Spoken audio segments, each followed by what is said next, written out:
வணக்கம். போன வீடியோவில் அளவு ப்ளவுஸ் வச்சு லைனிங் ப்ளவுஸ் கட் பண்ணுறது எப்படின்னு பார்த்தோம். இப்போ இந்த வீடியோவில் லைனிங் ப்ளவுஸ் எப்படி ஸ்டிச் பண்ணுறதுன்னு பார்க்கலாம். லைனிங் ப்ளவுஸில் ஃபஸ்ட்டு லைனிங் துணியில் அந்த ஏற்கனவே மார்க் பண்ணியிருந்த பக்கத்தில் ஒரு 1/4 இன்ச் தள்ளி ஒரு ஸ்ட்ரெயிட் லைன் ஒன்று போட்டுக்கலாம்.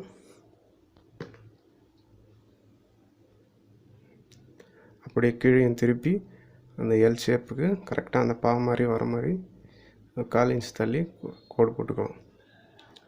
அந்த கோடு மேலே தான் நம்ம இப்போ ஸ்டிச் பண்ண போகிறோம். அதை தட்டி விட்டு துணியை அப்படியே பிரித்து அந்த கோடு அப்படியே அந்த இம்ப்ரெஷன் அந்த பக்கம் வந்திருக்கும். அதையும் அப்படியே ஸ்ட்ரெயிட் லைன் பண்ணிக்கணும். அப்போ தான் அந்த பா ஷேப் நல்லா தெரியும் நமக்கு. ஸ்ட்ரைட்டாக கோடு போட்டுக்கலாம்.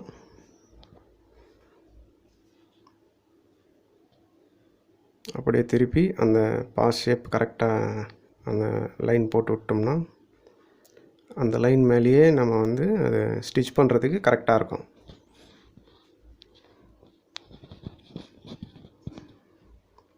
கீழேயும் பார்த்திங்கன்னா ஒரு 1 இன்ச்சு தள்ளி ஒரு கோடு போட்டிருந்தோம். அதை அப்படியே ஸ்ட்ரெயிட் லைனுக்கு 1 இன்ச்சுக்கு கோடு போட்டு விடலாம். அந்த கோடு மேலே தையல் போட்டோம்னா நமக்கு லைனும் ஸ்ட்ரெயிட்டாக கிடைக்கும். பிகினர்ஸ் இந்த மாதிரி கோடு போட்டு யூஸ் பண்ணுங்கள். அப்போ தான் எல்லாமே கரெக்டாக வரும் நமக்கு. இப்போது அந்த ப்ளவுஸோட ஒரிஜினல் மேல் பக்கம் மேலே வச்சுட்டு லைனிங் ப்ளவுஸை அதுக்கு மேலே போட்டுக்கலாம். கரெக்டாக சைடில் எல்லா பக்கமும் கொஞ்சம் துணி இருக்கிற மாதிரி போட்டுக்கலாம். அதுக்கு தான் அந்த ஒரிஜினல் ப்ளவுஸை கொஞ்சம் எக்ஸ்ட்ரா துணி விட்டு கட் பண்ணிக்கணும். இப்போ அந்த லைன் மேலேயே ஸ்டிச் பண்ணலாம். பொறுமையாக பண்ணுங்கள். கொஞ்சம் ஃபாஸ்ட்டாக பண்ணால் கூட லைன்லேருந்து மிஸ் ஆகிடும். அப்புறம் அந்த பாஸ் ஷேப் அசிங்கமாக தெரியும். அந்த எல் ஷேப் வரும்போது கரெக்டாக நிறுத்தி அந்த நீடில் அந்த துணி உள்ளே இறங்கியிருக்கணும். அப்போ தான் திருப்புனா கரெக்டாக வரும். அப்படியே திருப்பி அப்படியே போட்டு லைன் போட்டு வந்துடுங்க. ஸ்டிச் பண்ணுங்கள். சில பேர் அதை திருப்புறதுக்கு எப்படின்னு யோசிப்பீங்க. அந்த நீடில் அந்த துணிக்குள்ளேயே இருக்கணும். அப்போ தான் திருப்பும் போது கரெக்டாக வரும்.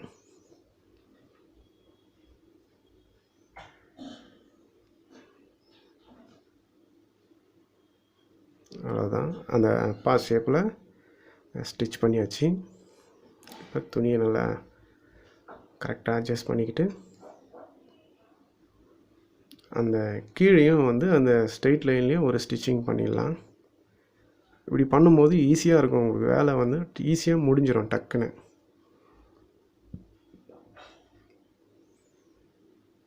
அந்த லைன்லேயே துணி அட்ஜஸ்ட் பண்ணி கரெக்டாக ஸ்டிச் பண்ணிகிட்டே வாங்க.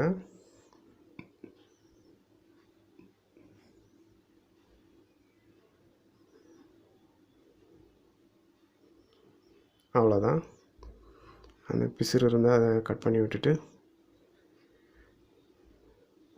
துணியை நம்ம திருப்ப வேண்டியது தான். அந்த பாக்கு தனியாக ஒரு 1/4 இன்ச்சுக்கு மேலே கொஞ்சம் விட்டு அந்த மீதி இருக்கிற துணியை கட் பண்ணிவிடுங்க.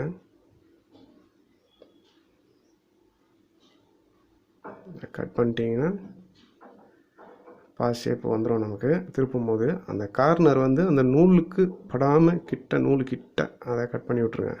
அப்போ தான் கரெக்டாக திரும்பும். அதுக்கப்புறம் துணியை திருப்பிடலாம்.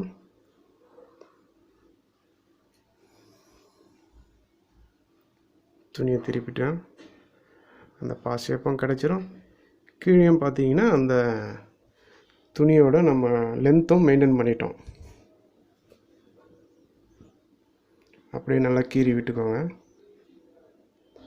அந்த பாஸ் ஷேப்புக்கு கரெக்டாக எடுத்துகிட்டு நல்லா அழுத்தி விட்டுட்டிங்கன்னா அந்த பாஸ் ஷேப்பு நல்லா வந்துடும். பாருங்கள், சூப்பராக வந்துடுச்சு. கீழேயும் இப்போது அதேமாரி நல்லா கீறி விட்டுக்கோங்க. இப்போ back side back piece ready பண்ணுறது ரொம்ப ஈஸி தான். அவ்வளோதான். இப்போ ஒரு 1/2 இன்ச்சு தள்ளி இல்லை 3/4 இன்ச்சு தள்ளி ஒரு ஸ்ட்ரைட்டாக ஒரு தையல் போட்டுக்கோங்க.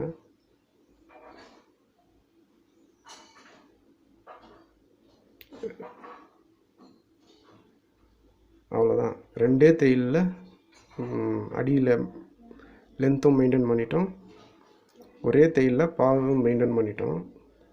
அது திருப்பி ஒரு தையல்லாம் போடுவாங்க, எட்ஜ் தையல், அதெல்லாம் போடணும்னு அவசியமே இல்லை. இதுலேயே மெயின்டைன் ஆகி போச்சு. அவ்வளோதான். இப்போ அந்த பாக்கு திருப்பணும் இல்லையா, அதுக்கு மட்டும் கரெக்டாக அந்த எட்ஜிலேருந்து லைட்டாக ஒரு நூல் தள்ளி வர மாதிரி ஒரு தையல் சுற்றி போட்டுக்கலாம். பொறுமையாக போடுங்க. அது தையல் அந்த ஸ்ட்ரெயிட் லைன்லேருந்து விலகிடுச்சுன்னா அது ஒரு மாதிரி தெரியும். அது பாஸ் ஷேப் கரெக்டாக இருக்காது. அந்த திருப்புற இடத்துல அதே மாதிரி தான் நீடில் உள்ளே இருக்கிற மாதிரியே வச்சு, நீடில் உள்ளே வச்சு கரெக்டாக பொறுமையாக திருப்பணும்.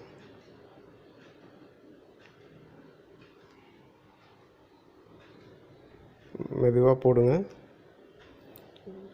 ரொம்ப ஸ்பீடு வச்சுக்காமல் ஸ்லோலியே தள்ளிட்டு வாங்க.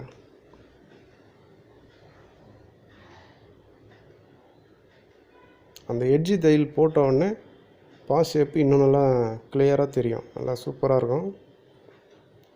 இப்போ இது பார்த்தீங்கன்னா இதுக்கு பைப்பிங்கே தேவையில்லை. பைப்பிங் இல்லாமே நெக் தயார் பண்ணியாச்சு. ரொம்ப ஈஸியாக இருக்கும். இது வந்து பிகினர்ஸ் வந்து ஈஸியாக பண்ணலாம். பாஸ் ஷேப்புக்கு பைப்பிங்லாம் வைக்கிறது ரொம்ப கஷ்டமாக இருக்கும். லைனிங் ப்ளவுஸில் பாஸ் ஷேப்பு வந்து ரொம்ப ஈஸி பண்ணுறது. அவ்வளோதான், பாருங்கள், பக்காவாக இருக்கும். பாஸ் ஷேப் ஈஸியாக பண்ணலாம். இதுக்கு பைப்பிங் பண்ணும்போது தான் கொஞ்சம் கஷ்டமாக தெரியும்.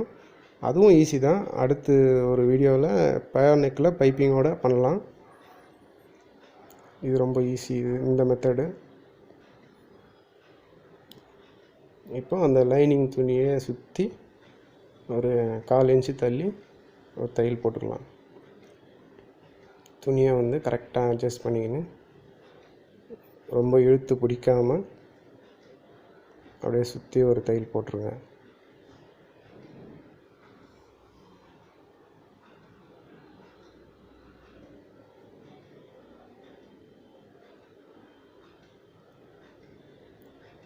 லைனிங் ப்ளவுஸ் தைக்கும் போது நிறைய பேர் வந்து லைனிங் துணியை வாங்கிட்டு வந்து அப்படியே கட் பண்ணி அப்படியே தைச்சிட்றாங்க. அது வந்து பார்த்திங்கன்னா ப்ளவுஸ் தைச்சி முடிச்சுட்டு யூஸ் பண்ணிவிட்டு துவைச்சி போடும்போது பிரச்சனையாகிடும்.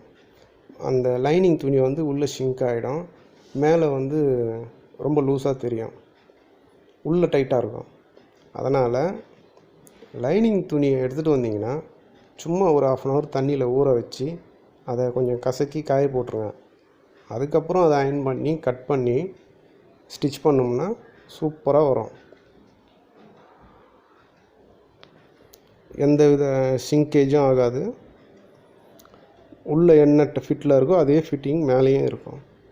இது எவ்வளோ பேர் பண்ணுறாங்கன்னு தெரியல. நான் அப்படி தான் பண்ணுவேன் எப்போவுமே. லைனிங் ப்ளவுஸஸ் லைட்டாக துவைச்சி போட்டுட்டு தான் செய்வேன். இப்போ அந்த சைடில் இருக்கிற துணியெல்லாம் ஃபுல்லாக கட் பண்ணிடலாம்.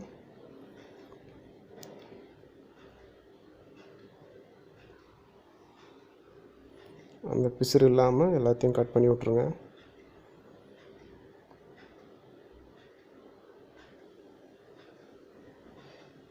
பேக் பீஸ் ரெடி ஆகிடுச்சு. இப்போ பேக் டாட் தான் பிடிக்கணும்.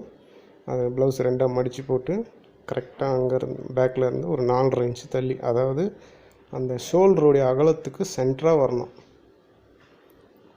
அந்த டாட்டு. அந்த மாதிரி மார்க் பண்ணிக்கோங்க. 4.5 தான் வரணும்னு இல்லை, அந்த மாதிரி மார்க் பண்ணிவிட்டு ஒரு 1/4 இன்ச்சு கீழே 1/4 இன்ச்சில் ஸ்டார்ட் பண்ணி மேலே அப்படியே ஒரு 4 இன்ச்சு லென்த்தில் முடிகிற மாதிரி ஸ்டிச் பண்ணிவிடுங்க.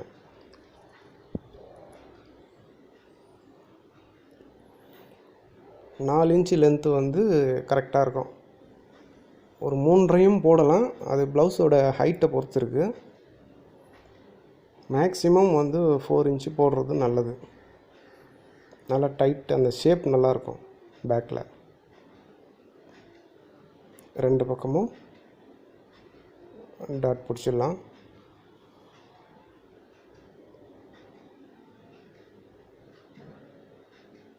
பேக் பீஸ் ரெடி பண்ணியாச்சு. பான் நெக் ப்ளவுஸில் பேக் பீஸ் ரெடி பண்ணுறது எவ்வளோ ஈஸின்னு பார்க்குறீங்க. அவ்வளோதான், பேக் பீஸ் ரெடி பண்ணியாச்சு. அதை அழுத்தி விட்ருங்க.